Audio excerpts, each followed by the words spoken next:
All right, what's going on, people? Episode 23, and it's a threesome. So it's a little bit different to what you're used to. And we've got two amazing people that I've actually worked with over at Win It Sales. So I think we're all doing our own things now, but just to give you guys context, we've got Jake Hare, Aaron Pursell. I'll start with Jake. So Jake previously had his own agency, brought it up to seven figures. Worked with as well, getting into the high ticket space, produced like 5 mil, worked with Closers IO, even managed their sales team as well. So Jake's got a huge background in selling business that you guys are going to find super valuable today as well. And with Aaron also, so we did actually film an episode before one to one, but the recording got deleted. So you're having to repeat yourself here, Aaron, unfortunately. But yeah, he produced over 3 mil as a closer in the high ticket world and did have his own funding offer prior as well. So both massive experience with building companies, managing teams, being really in the weeds as well with the selling. So super, super valuable podcast step today. And what we're going to cover is a bit different. We've typically done setting skill set, setting management, recruiting, that kind of stuff. But this is more going to be about utilizing AI because these guys are actually, they've got their own AI SaaS agency, right? I pretty much would call it that if, correct me if I'm wrong. But we are also working together Course. on a project with reviewing set of calls as well, which I'm excited to announce at the end. And then, yeah, really going through the relationship between setters and closers, which has been quite honestly, it's been damaged in the industry. So we're going to talk about that, how to build that strong relationship with your closers so that for one, you never run out of offers. And second of all, you know how to maximize the offer that you're currently working on. Right. So was that a decent enough intro, guys, or anything I missed? I think Terrible. that was No, I'm pretty joking. That solid. was great. Pretty That good. was perfect. Right, Yeah. great. You guys might also hear like UK jokes as well. So if you guys get offended by that, just hop off because we're going to talk a I'll lot. try my Just hop best to avoid them as off. much as I can. There's a lot of friendly banter between us. Yeah, friendly, right? Yeah. Cool, good start. So yeah, let's talk more about. I think the first thing would be really that relationship between setters and closers. Like for you guys, when you was in the weeds at like Closers IO, like how was that for you? That relationship between setters and closers over there, and like talk about what worked and guess what didn't. Yeah. Mm. I loved our team, right? That was the one thing I will say is like when Jake and I left pretty close.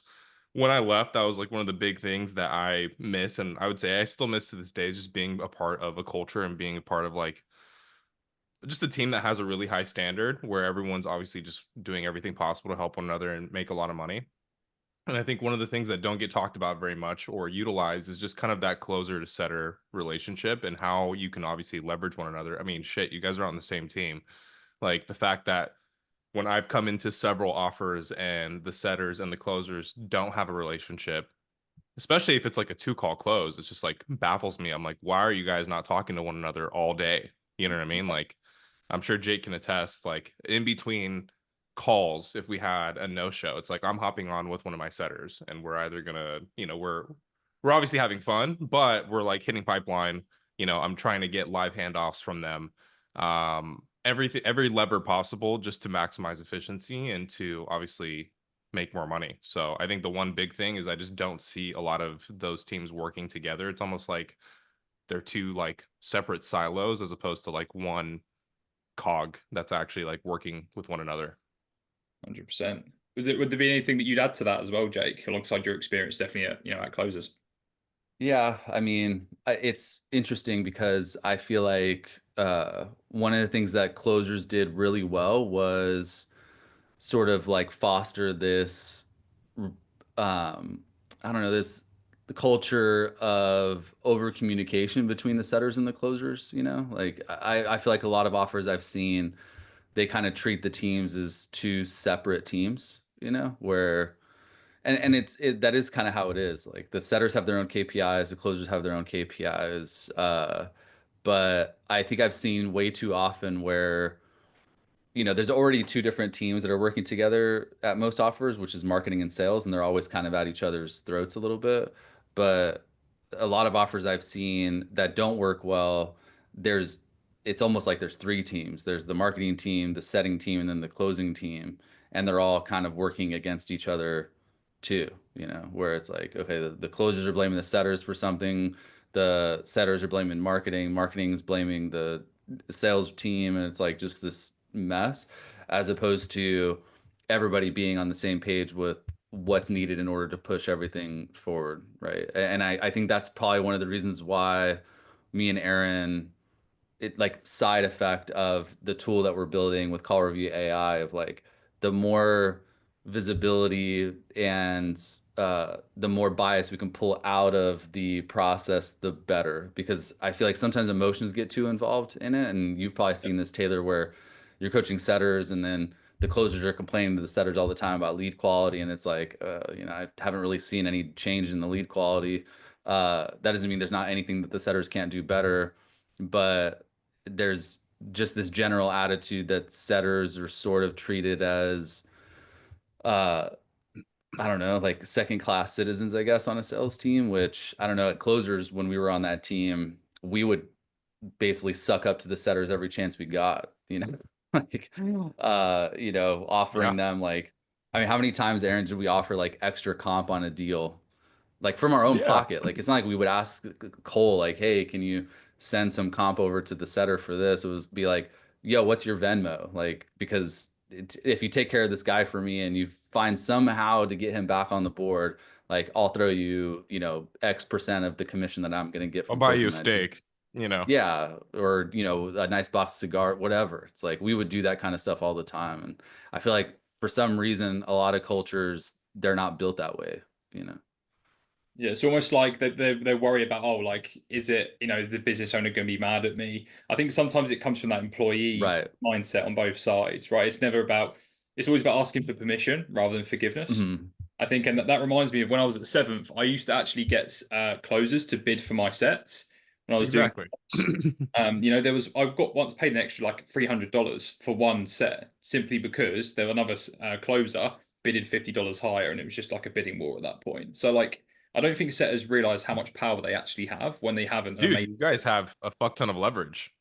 Yeah, 100%. So it's like from your side, I guess, where the industry is heading, obviously I'd say maybe there's fewer good offers around the space from what we're seeing as well. And more of these offers where there's that, I guess, dichotomy. Setters are like, want to be a closer. They kind of have that resentment because they're taking their position. Closers want to keep their position and stuff like that.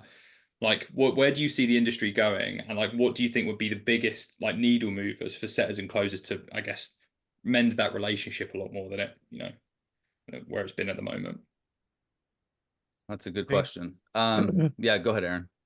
I was gonna say, I think we're specifically talking like setters right now. So I think for setters that are looking at a way of becoming a closer, it's like number one, like just hit your number right now as a setter. Right. I see far too many people wanting to move into the next role without having a track record or at least some history or some time, actually hitting projections and hitting their metrics in the current role. Right. So I think just taking a step back and being like, okay, am I hitting my numbers right now, like as a setter? And it's like, am I doing so consistently? And I think there is a little bit of a change, like from setting to closing, in terms of like just having that ability. I think more so on like the dial that you need to have to be able to challenge people Mm, as a closer versus not as much as a setter. Obviously, like the setters that are really, really good and like the ones that we worked with at closers, I'll give them a shout out. Andreas, Jonathan, Seamus, right? Like those guys like did a really good job of challenging people and getting people bought into our thesis and our method prior to them getting on the call with the closers, which made our job so much easier because it didn't require as heavily of like a reframe. mm, So I know it's not answering your first question on where do I see the industry going, but I think from talking to setters here, it's like the more you can work on that, the more you're going to be in a position to where you're going to be like a tailor and people are going to be like paying you extra for your sets because they know that they have a high likelihood of closing. Do that for a little bit, get comfortable challenging people, getting people almost damn near bought in to a point where the closers have like a laydown. And then I think at that point, then you can start looking at becoming a closer. In terms of where I see the industry going, I think it's tough, dude, to say because yeah, you're absolutely right. Like we've been on the recruiting side of things, and there are so many offers out there that I don't know aren't I would say transparently aren't in a position or should not have a sales team.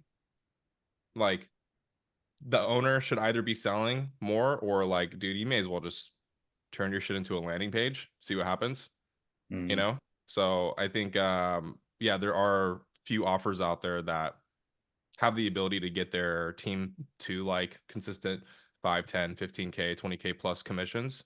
And yeah, that's why you should get a tool like ours. Makes sense. Yeah, Yeah. we'll definitely definitely get into that for sure. I was just thinking as well, Jake, from like your side as well, like knowing seeing the dynamic managing closers and that kind of relationship with setters when you were at Closers.io. I guess what were some of the things that you saw? Like I'm being from a closer perspective, I'm managing them. Like, what did you notice that closers wanted more of from setters? Like, if I'm an appointment setter watching this, I want to know how do I make a closer's life super easy and a closer manager super easy. What would you want from the setters to make? Like, I guess what was that positive feedback that you noticed? I think the thing that I really wanted to see was care for the outcome that we're both chasing, which is a close, and less care for the set, you know. Like, and look, I'm not saying sets aren't great. Like the more opportunities the better, but I feel like sometimes with some setter, like the setters that I worked with that I had the best relationship with were ones that didn't care so much about the set. They cared more about whether the set was going to close, you know. Like I'm not just hitting this number because I'm supposed to hit a certain number of sets a day. I'm setting this person because I legitimately think that there's a good chance that we could enroll this person and earn commission on it, you know? And look, we all have KPIs to hit. So I'm not saying for setters, like, look, if you have the chance to set somebody, then set them. But the best thing you can do for a closer is be transparent about that. Like we would get setters all the time that would set calls for us, like at closers or other offers that we were on, where like they would just be straight up and be like, I set this person, but chances are kind of low, you know, like I don't know if they're actually going to enroll. But when they give us a set and they're like, yeah, this person should close, like they're a really good set, like just having an understanding that if you treat every set the same that you give us, then we're not going to take them all super seriously. But if you just have an understanding that, like, yeah, there's likelihoods between sets of who's more likely to close and who's not. And I understand as a closer, and for closers who don't understand this, they should. Like, it's kind of on it's your job to not be ignorant to the fact that, like, setters have a certain KPI and certain numbers they're supposed to hit. Like, don't be upset when every set that you get isn't like some banger, oh, it's definitely going to close kind of call, No lay right? down. And that's, yeah, and that's one thing that I've seen in the industry that I really don't like is this attitude from closers mostly that closing should be easy, you know? Like But whether it's the a marketing, call, right? The marketing is like yeah, ready to buy warm leads. You know, they're filling up. yeah, exactly. Like, and me and Aaron still coach teams, and a feedback that I hate getting from closers is like this idea or the saying that they give us of, yeah, they just don't seem as warmed up as they need to be before the call, you know, or they don't seem as nurtured, or they don't even really know who we are before they get on the call. And it's like, yeah, I know, like, that's the point. That's why we do a sales call, you know, like that's your job, you know? And you know, it's the same everywhere. Like if I was a car salesperson, like, yeah, would it be nice if the person came on the dealership and already knew exactly what car they wanted and looked at every single spec and, you know, had already made up their mind? Like, yeah, that would be fucking great.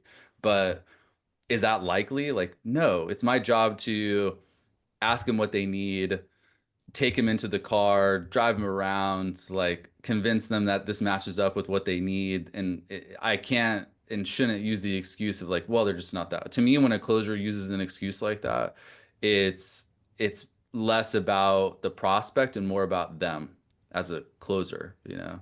And Yeah, this ties back to setters as well, because as a setter, I feel like you're kind of at the whim, you're kind of in the middleman of like, I'm in the middle of marketing and the middle of the closers. Like I'm having, and that's yeah, a really tough spot to be in. Like I tell setters all the time, I don't envy their jobs at all, that they have to be this middleman. But I think one of the problems in the culture with sales is closer's ability to kind of understand and get in the heads of the setters on their team and what they're supposed to be doing and what success looks like for them outside of just, why isn't every lead coming onto the call and knowing exactly what the price is and already ready to buy? Like that's a terrible mindset to have. Like that's not the setter's job and never should be the setter's job, you know?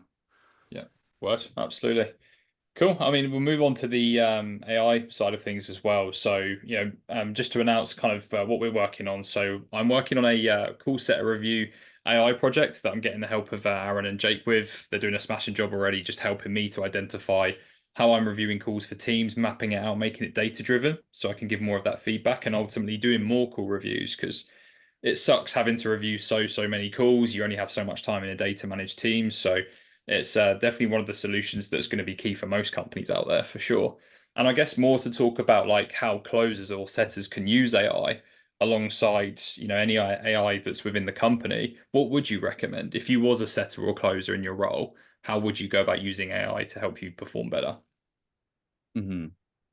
I would say, so the reason why me and Aaron built this is because, I mean, we probably feel very similar to you, Taylor, where it's like, let's let's say that we only were working with one client, right? Like, and that was it. I mean, we had a sales manager at closers too, and there was how many closers on the team, Aaron? Six, five? Yeah, I think at the highest there was 6 or 7 Yeah. at one point. And then in addition to that, there was like 3 to 4 setters on the team. So Yeah. if you kind of do the math there of like, okay, if there's 6 reps on the team, like 6 closers on the team, every closer has maybe, let's say 4 live calls a day. That's 24 live calls that the team is having every single day. Even if the sales manager was full time, only working on that one offer, like there is no way that they're going to be able to review that many calls every single day. Like not, it wouldn't even be close. Maybe they'd be able to review 1, maybe 2 calls every day in addition to the one that they review on the sales team meeting. But even if they review a call, uh, they're not gonna have time to review the whole thing. Like, on a lot of our call reviews, they would review maybe the discovery, or they would review the pitch, or the objection handling at the end, but they wouldn't be able to review the entire thing in full unless it was like a rare occurrence or you were like in a real rut and they like had to spend a lot of time focusing on you. There's just not enough hours in the day.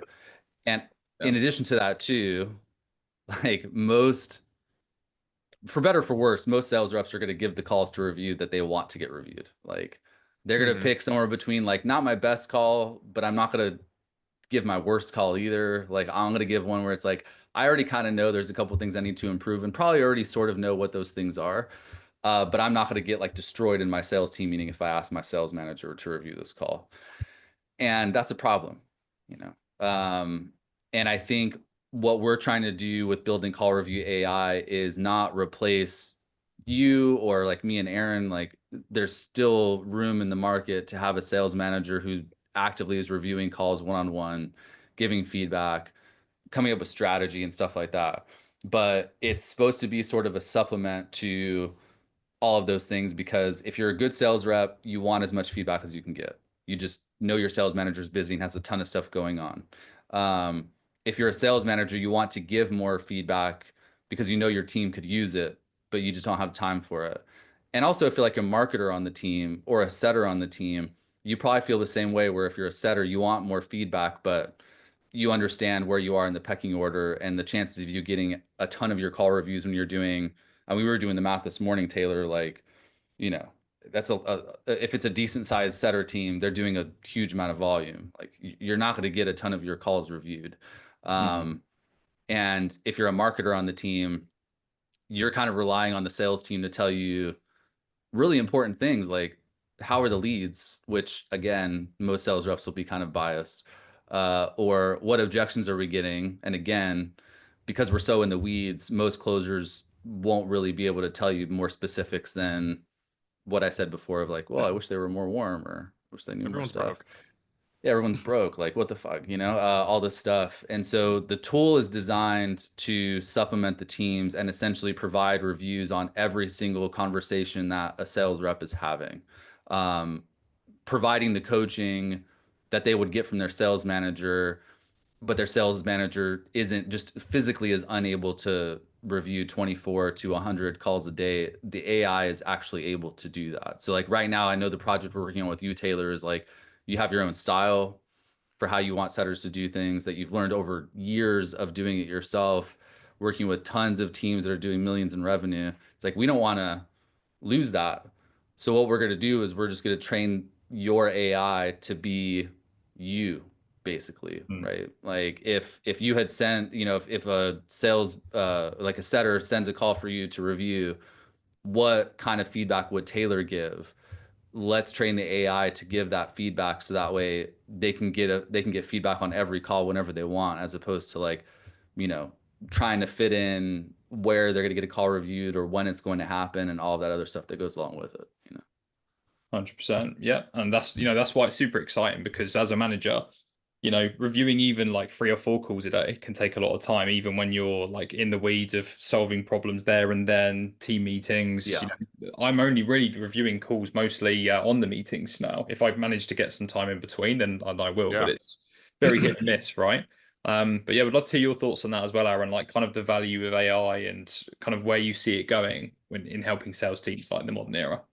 Yeah. I mean, to kind of piggyback off of what Jake says, I think it's just like having more exposure and having more visibility to what is actually happening in the team, right? Outside of like what your team is bringing to you, right? Like you just mentioned right now, and I'm sure a lot of other full-time sales managers, and I can guarantee fractional consultants, managers, it's like majority of the time, you're probably just reviewing one call on the meeting, right? And outside of that, you're probably not doing very much QC unless you have like unless you have like blocked hours to do so. And other like that's really the only way you can do it, because things come up, fires come up.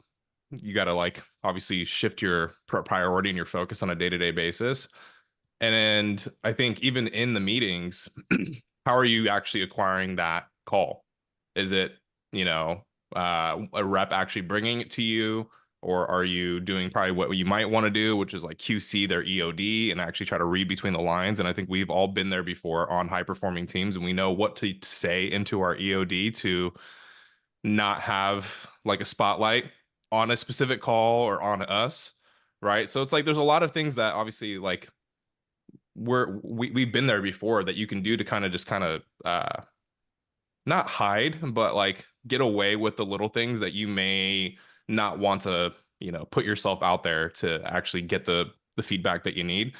So it's really going to go back to like the exposure and the visibility on what is actually happening on every single call, right? Like there's not a tool out there that can do that, and it's probably not even possible for someone to do that on their own unless they maybe go out and hire, I don't know, a virtual assistant to do the call reviews. But then that person has to have the skill set and has to have the ear and um, the acumen to even be able to like find those things that you're looking for. And it's really going to come down to like having a clear picture of like what is actually happening and having that go into like a clear cut, like a data set. So that way you can make data driven decisions and you actually do know what is actually happening. So to answer your question about how can AI be leveraged, I think there's so many ways. And I think Jake and I are just kind of scratching the surface with what we want this tool to do, and some of the things that we have planned like in the future for things that we want to improve upon. But I think right now, at least just from everybody that we've been speaking to, we've done demos with people that are our, friends that are in the community and like in the space, it seems like the data is the big thing that everyone loves to see, because now they have a cumulative perspective of like what is actually happening on the team, as opposed to like these are the things that I think is going on based off of this small data set that I decided to figure out on my own, or that's being presented to me and maybe being shaped like a narrative from the team. Yeah, word, 100%.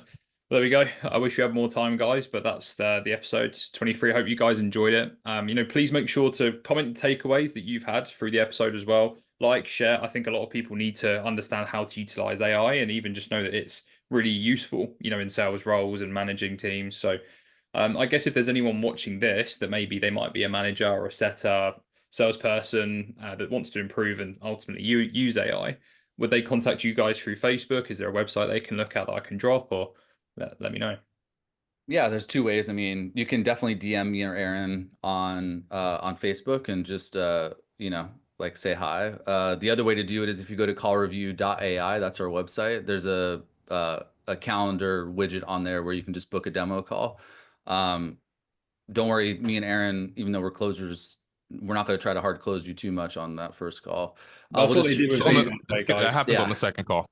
Happens on the second call. It's two call close process here. We're self-setting our own deals. But you know, you can schedule a demo. We'll just walk you through it. If there's a fit, great. If there's not, honestly, me and Aaron are just in the position right now where the more feedback we can get, the better. The tool's still really early, and there's a ton of potential here. So having guys like Taylor help us, you know, continue to build it out, super helpful. But the more feedback we can get, the better. So. Love it. Good stuff. All right, guys, that's the end. Thank you so much, guys, for hopping on. And yeah, hope you guys enjoy it. All right, take care. Cool. Thanks, man. Peace.